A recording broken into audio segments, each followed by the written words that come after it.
Khanna, or as Sam likes to call him, Khanna, went on the Bat Faith podcast recently, and they grilled him a little bit on what left liberals are up to in office right now. And one of the questions they asked is, are you a socialist? Let's see what he said. You in 2020 endorsed a socialist for president. Are you a socialist?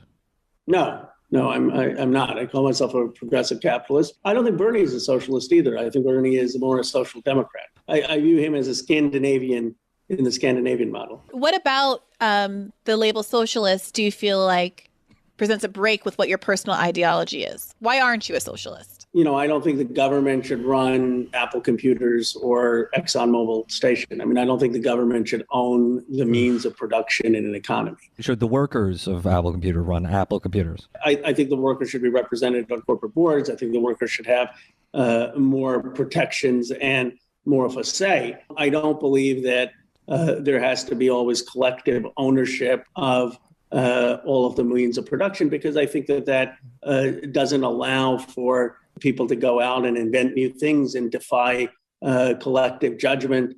So I come out where sort of Amartya Sen is, which was a progressive economist, and he says, look, markets are necessary in his view, but we need to have markets well regulated, and we have to have fundamental investments in education and healthcare so everyone has a chance. I don't have a problem with the profit motive. If someone writes a brilliant book, if Lin-Manuel Miranda makes Hamilton and wants to make millions of dollars, I have no problem with that.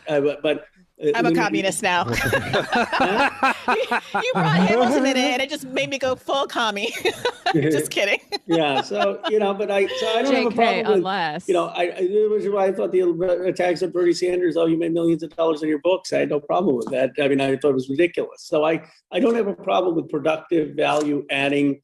And then the question becomes, well, how do you distinguish between what is productive value adding and what is rent seeking? And obviously there's a level of judgment, but I think most Americans would agree that there's a lot of activity in our economy right now that isn't productive value added. Yeah.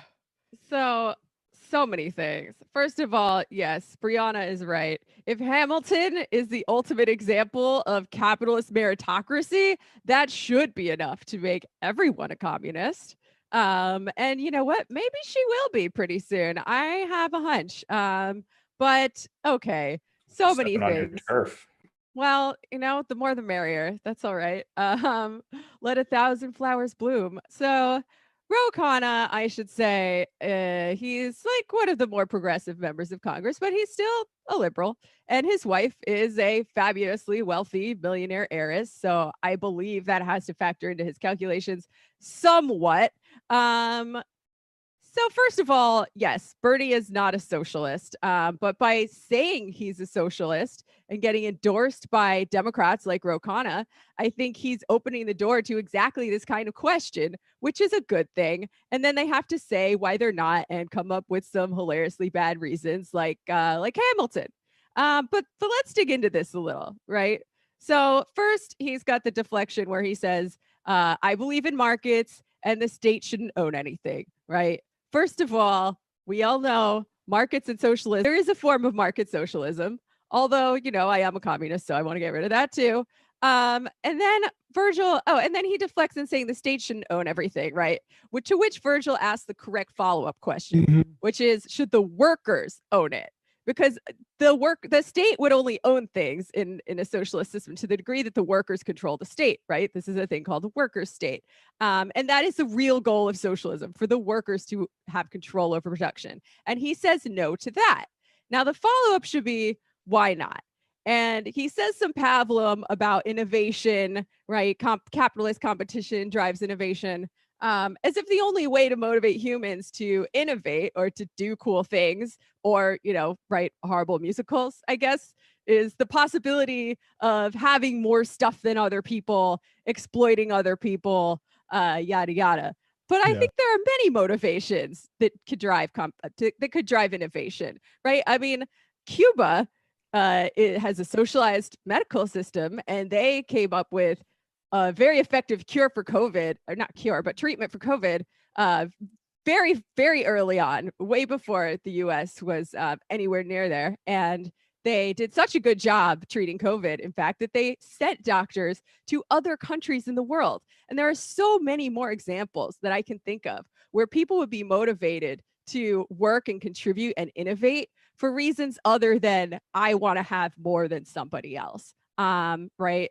So on to markets. Markets do predate capitalism, although they have not always been around, but they used to be on the margins of society. And now it totally controls society. So that's just one problem with markets as I see it. And then he goes into, well, we need to have a non-exploitative version of capitalism, right? And he says something called productive value adding, which I'm trying to figure out in my Marxist brain what part of the process he means by that. So I'm just going to go over a tiny bit of theory to try to explain why there's no such thing as non-exploitative capitalism, right? So the working day is divided into two parts. A to B, the worker is called socially necessary labor time. What that means is the worker needs to produce enough value, put it into the world, to replace whatever value he needs to take out of the world to stay alive for another day, right? Food, water, whatever. And A to B, that's the time that everybody has to work for everyone in the world to stay alive. From B to C, that is called surplus labor time. And that is the part of the day where the capitalist, you are working for him or her, could be a girl boss, I don't know. And they get to skim your surplus value off of the top and keep it for themselves. And that is the essential relationship. And that is the essential reason why there's no such thing as non-exploitative capitalism. Thank you for coming to my TED Talk, guys.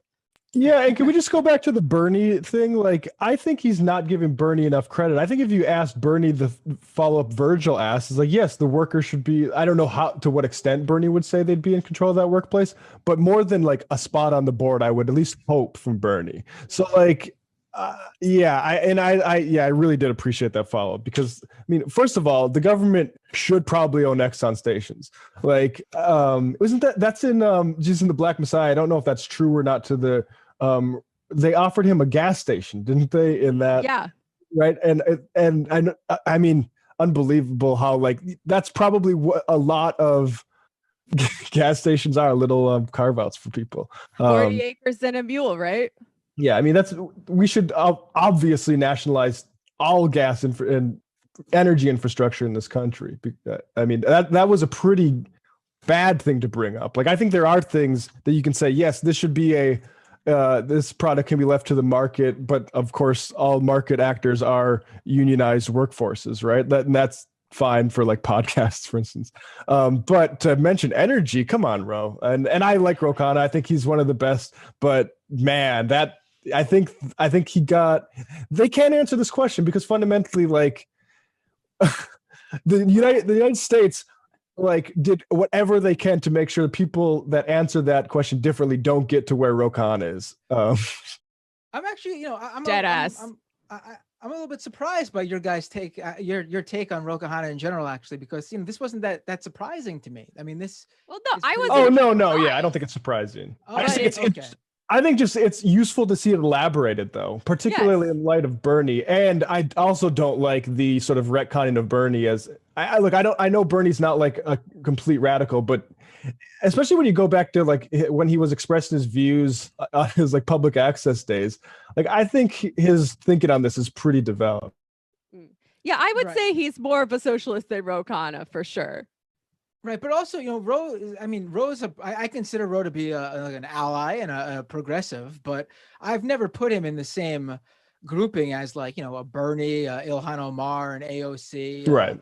Japal. Like these are no, all me people neither. Who, yeah, like Ro Khanna is always. I mean, I know he's very much a fan of. I mean, he's a California congressman, so he's very much. Yeah, he's in like one of the richest districts in the country, I think. Right, and he's very much a ally as well to the big tech companies. Again, this isn't against him. I think all in all, he's a progressive congressman, and I like the guy generally, but also, this is pretty much what I This is who we expected need to all- make. We need to let these guys to be the moderates, basically. Yeah, It would be a lot exactly, yeah. better if that was where we're at. And, But also, the it's part that bothered me- illustrative. The part that bothered me the most, though, was him like conflating, like you mentioned, ExxonMobil with like Hamilton, like as if a Broadway musical, ownership of a Broadway musical and its place in society is the same as the like how ExxonMobil and gas is a facet of every single thing in our lives, pretty much. Like the two are sort of incomparable. Not sort of, the two are incomparable. Like, And it's not the flex that ExxonMobil might think it is. Right. I mean, even if you are, You're the Hamilton of the gas world.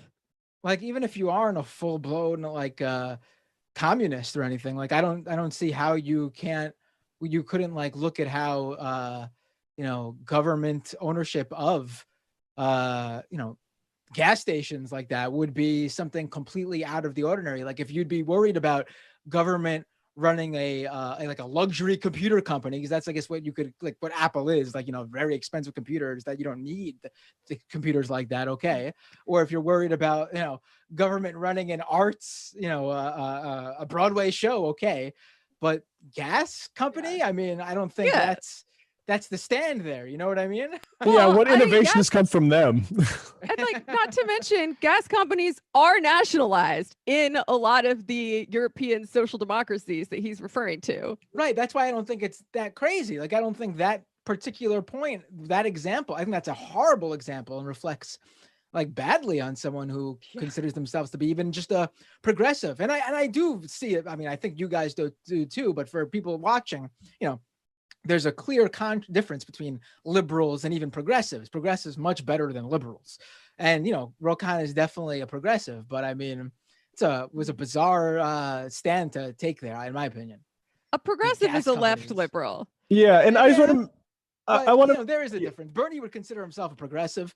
Whenever you hear him talk, he talks about progressives. He doesn't say liberals. I mean, this word, consider himself to be a liberal. This word means basically nothing at this point, but I basically take it to mean, yes, it is the left wing of liberalism. It is the leftmost thing you can do and still uphold capitalism. Yes. And it's somewhat synonymous with social democracy. These things are, these lines are a little bit blurry, but then we have democratic socialism, and that is the thing to the left of that. Yeah. And I think, like, look, capitalism itself is just basically the boss says what goes. And I think theoretically, if everyone's material needs were taken care of, like a model like that, it's not one I would ever support, but I can see the argument for it. In the current situation we have right now, where people live in poverty and are forced to work for capitalists for the basic necessities of life, I think it's pretty untenable to argue it from even like a progressive standpoint, because it's gross. Like, it's gross that people have to serve a capitalist just to live. And it's hard to, like, that's the value add, right? Like, that's the people you're value adding with. That's right. That's because you have to hire people. You're not just doing this small business by yourself. You're hiring people that are coerced to work for you. And I think like capitalism is absolutely not defensible in that sort of situation, which is ours. Word. Right. I'm just so glad that these kinds of conversations are happening and that people are paying attention to them, because like 10 years ago, could you imagine Ro Khanna getting asked that question and